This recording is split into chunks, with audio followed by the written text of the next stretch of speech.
নমস্কার, আপনারা দেখছেন সময় কলকাতা। সময় নিউজ নিয়ে রয়েছে আমি সৈকত। চোখ রাখবো বিস্তারিত খবরে। পুরনিয়োগ দুর্নীতি মামলায় ফের ইডির দপ্তরে হাজিরা প্রাক্তন মন্ত্রী সুজিত বসুর। এই নিয়ে দ্বিতীয়বার সিজিও কমপ্লেক্সে পৌঁছলেন তিনি। রাজ্যের পালাবদলের পর আবারও ইডি স্ক্যানারে সুজিত বসু। আমরা এই বিষয়ে বিস্তারিত জানবো। আমরা সরাসরি যোগাযোগ করব, আমাদের সঙ্গে রয়েছে আমাদের প্রতিনিধি সৌভিক সান্যাল। সৌভিক, ফের একবার সুজিত বসু ইডির দপ্তরে হাজিরা দিলেন, ঠিক কি জানা যাচ্ছে? দেখো, তোমায় জানিয়ে রাখি যে ভোটের আগেও কিন্তু দমকল মন্ত্রী সুজিত বোসকে কিন্তু দেখে পাঠিয়েছিল ইডি আধিকারিকরা। তারপরে কিন্তু পুরো নিয়োগ দুর্নীতি মামলায় এবার ফের আবারও তাকে প্রাক্তন দমকল মন্ত্রী সুজিত বসুকে কিন্তু এবার এই নিয়ে দ্বিতীয়বার জেরার সম্মুখীন হতে হবে, এমনটাই কিন্তু জানিয়েছেন তিনি। পাশাপাশি তোমায় জানিয়ে রাখি যে আজকে সকাল 11:30 নাগাদ তিনি কিন্তু সিজিও কমপ্লেক্স রয়েছে সেখানে যান এবং সেখানে তাকে জিজ্ঞাসাবাদের প্রক্রিয়া শুরু হয়েছে।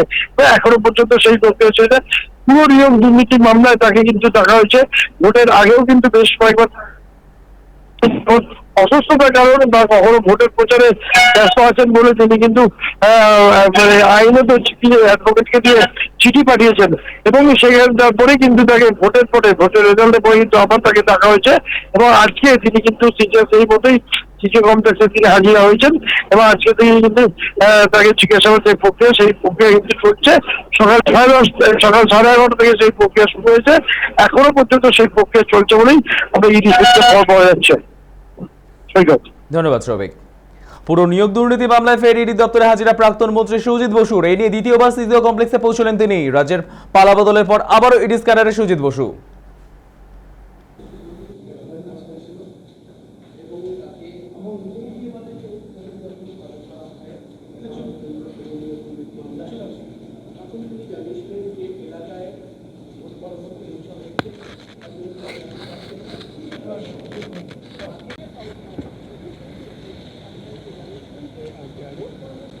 आगे